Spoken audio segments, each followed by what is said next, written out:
Can he finish this review before torrential downpour begins? Is the Hyundai Kona EV any good? Both those questions will be answered in this review. I'm Jake, you're watching Gas Guzzlers, and this is the 2022 Hyundai Kona EV. Let's get into it.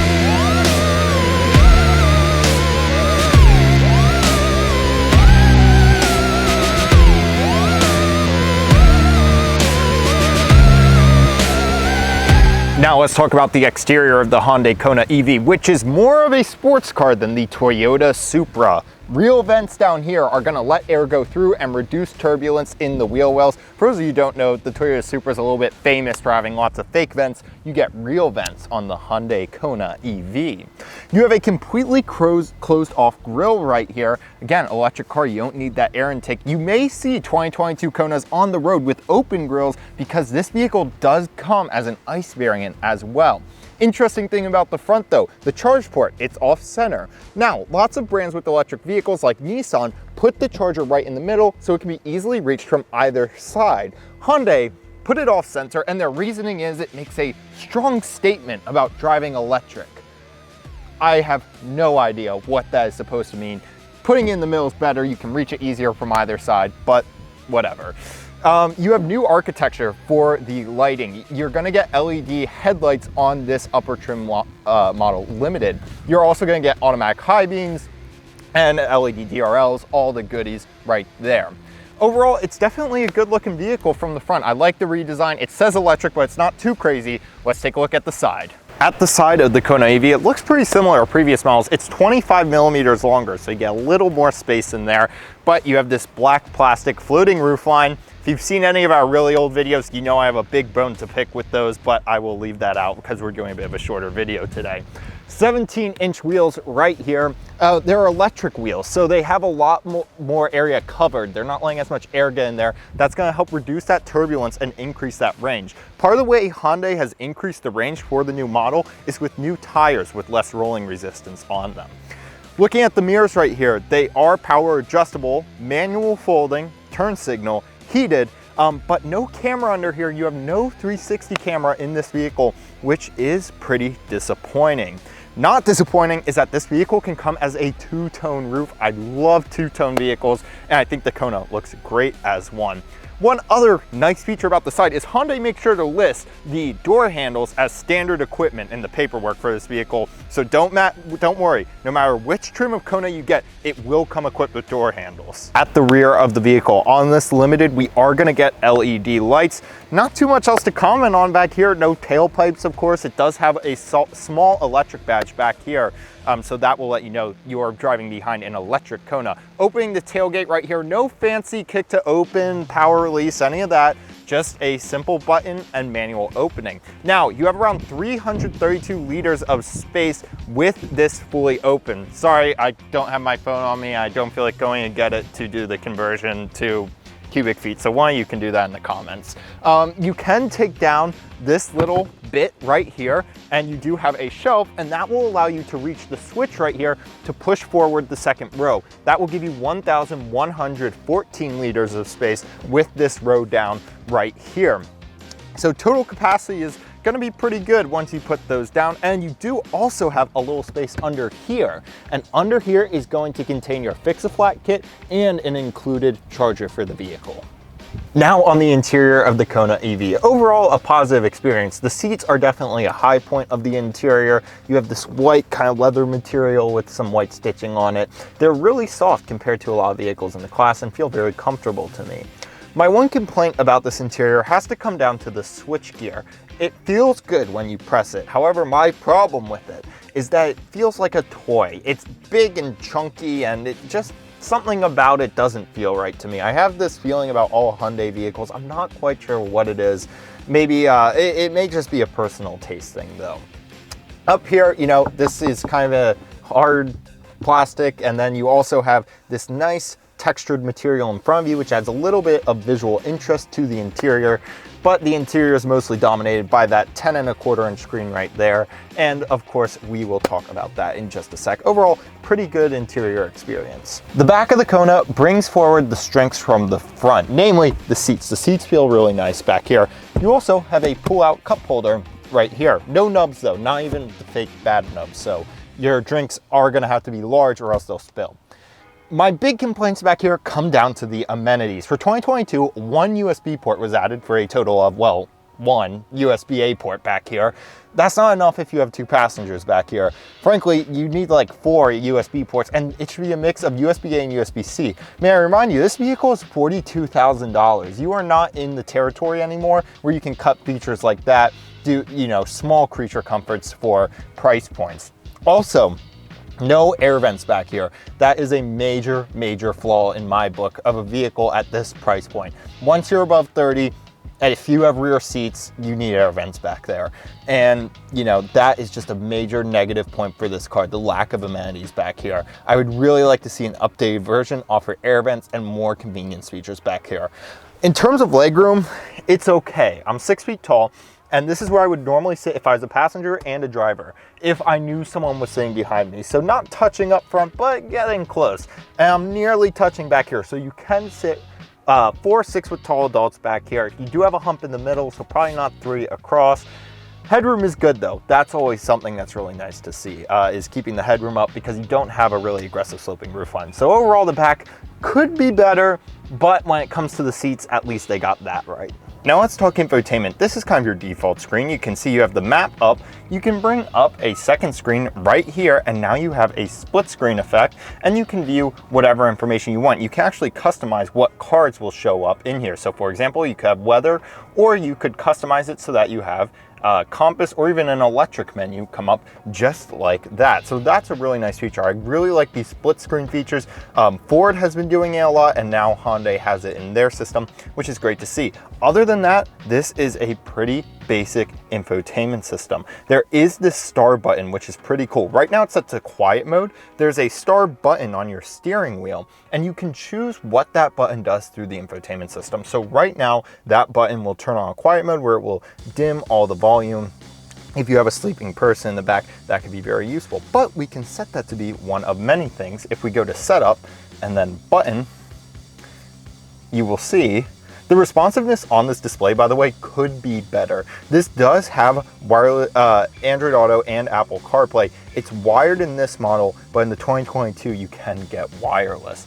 So you can see right now it's set to quiet mode, but you can set up basically whatever you would like to be set to that star button. Now looking at your center display, it is full digital, it's gorgeous. However, it's not that customizable. This is pretty much what you will always be seeing. It's controlled on the steering wheel via these buttons right here. This button will change your menu that you're in. So if I hit this, you'll see we'll go over to the car menu, kind of drive info right there. And right below that, there are these arrows. And these arrows are gonna change where within that sub menu you are. So if we go down, we can view now more information about trips and about the energy flow of the vehicle. This vehicle does have regenerative braking. So like you can see where the energy is going, if it's going into the battery or out. Other than that, you just have some directions and your tire pressure. A lot of electric vehicles give a much deeper look into what's going on in the vehicle, particularly like the Chevy Bolt. I would really like to see more of that from Hyundai. I do want to talk a little more about energy regen. There's this paddle on the back of your steering wheel, and this paddle controls how much energy you are regenning, and this vehicle can be brought to a full stop. It has 3 different levels of regen. Really great feature there. And then right here is the star button. This is the star button I was talking about earlier. And here's your kind of steering wheel in general and what you see as the driver. Now you all join me in the gas station of the future. Instead of going to a dedicated gas station, you charge your electric car up while you're shopping or doing your errands. Now, this is a level 2 charger. This is pretty common what you'll find at places like this. You'll also find level 2 chargers if you get one installed in your home. Expect full charge on level 2 to take about 9 hours, 15 minutes with the 64 kilowatt hour battery. Now, if you want to go really fast, you can use a level 3 charger, which is a 100 kilowatt DC fast charger, and that can charge this vehicle in about 47 minutes. So you can do long road trips, go to the bathroom, get some snacks, and you are good to go when you come out, and you will have the vehicle fully charged. Now let's talk price. Right here at this charger in Washington, DC, the price for electricity is about 13 cents per kilowatt hour. 64 kilowatt hour battery pack, it's going to cost a little more than $6 to charge this thing all the way up for about 250 miles of range. Pretty good compared to gasoline. Here's one thing you have to remember about electric chargers. Most of them, the charging station itself is a piece of junk. You can see pushing the buttons here does nothing. I have rarely encountered a charging station where the actual station itself functions. So this is something that really needs to get figured out before electric cars become even more mainstream. We'll head out for a drive in the 2022 Hyundai Kona EV in just a sec, but real quick, make sure to like and subscribe to Gas Guzzlers for weekly automotive reviews. It's scientifically proven that every time someone subscribes to Gas Guzzlers, a lost puppy finds its way home. So make sure to like and subscribe. All right, let's get back into it. Now we're on a back road in a park right here, and this is a really great place to drive this vehicle because you get to learn a little bit more about the dynamics. First of all, you can get the wheels to slip in here. I already have, because there are a few factors. First of all, today it's wet, but also this vehicle has about 291 pound-feet of torque, and you're on harder tires. These tires are more stiff than normal because they're specially designed for an electric vehicle to have more range. Now let's talk range. Range is the name of the game in an electric vehicle. This vehicle has a 64 kilowatt hour battery, and that's going to give this vehicle around 250 to 275 miles of range, depending on a lot of different conditions. Remember, when you're driving an electric vehicle, your range is going to depend heavily on hills, temperature, battery health over time, all sorts of things. But the top max is going to be around 275. Now, as we're making a turn onto this road, I do want to talk about acceleration. I mentioned that torque number, 291 pound-feet of torque. There's 201 horsepower in this vehicle, 291 pound-feet of torque, and it actually is a pretty healthy amount. This thing, you might have heard a little wheel slip there. You know, it's not fast, but it's quick. You put it down and it puts a smile on your face. It's not even the fastest of electric cars. I believe, if I remember correctly, 0 to 60 happens somewhere in like 7 seconds. Now we're hitting a bumpy section of road. Let's see how the Hyundai Kona takes it. This is some pretty bumpy potholes. That was a really big pothole, but it handled it well. I haven't really actually thought about the suspension comfort of this car, which I guess is a good thing, right? That means it's doing its job fine. Now, what I want to talk to you all about is the drive modes. There are 3 different drive modes in this vehicle: Eco, Normal, and Sport. And what's kind of interesting is how the drive modes affect the range of the vehicle. So if I hit the drive mode to go to Eco, it will tell us we have, let's see, when I turn here, I'll be able to see the number again, 257 miles of range. If I hit the button to go to Normal drive mode, then I have 254 miles of range. And if I hit it again to go to Sport, I have 250 miles of range. And it's kind of interesting. Each time I hit the button, I can feel the car go a little faster, even when I'm keeping my pedal at the exact same spot. So that is a really neat little feature.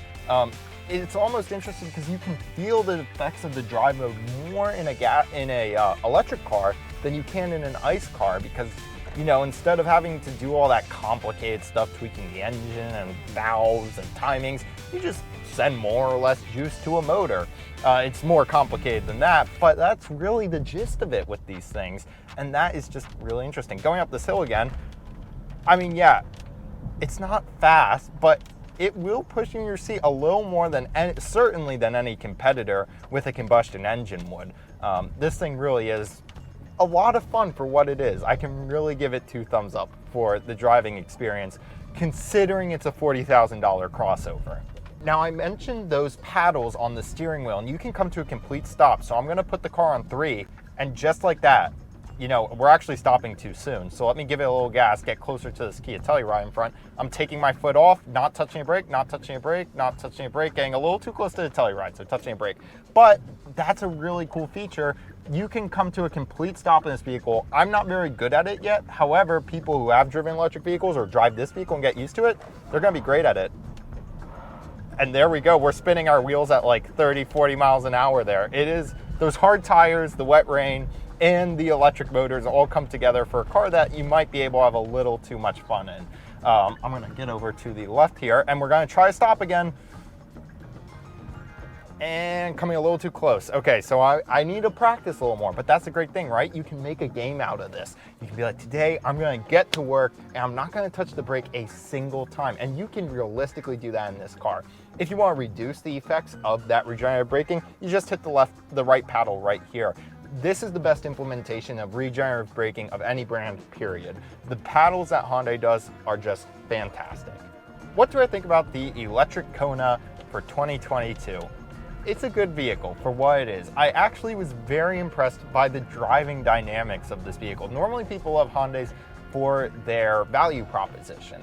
I actually feel like this car might be lacking in the value proposition in some ways, especially considering the rear of the car where you're missing things like air vents and really basic features like that.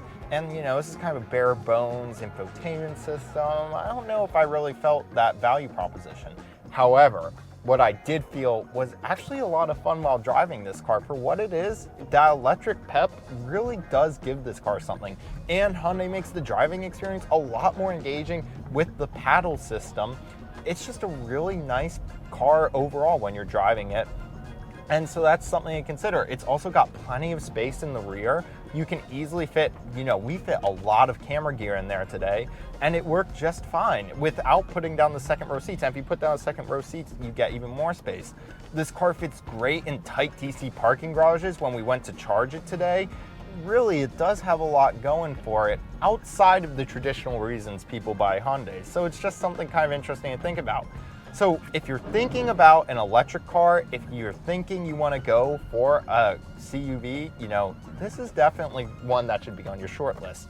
Guys, thank you all so much for watching. I'm Jake, this is Gas Guzzlers, and this is the 2022 Hyundai Kona EV. Thank you so much for watching. We appreciate the support. Let us know in the comments what you think, and I'll see you in next week's video. Take care.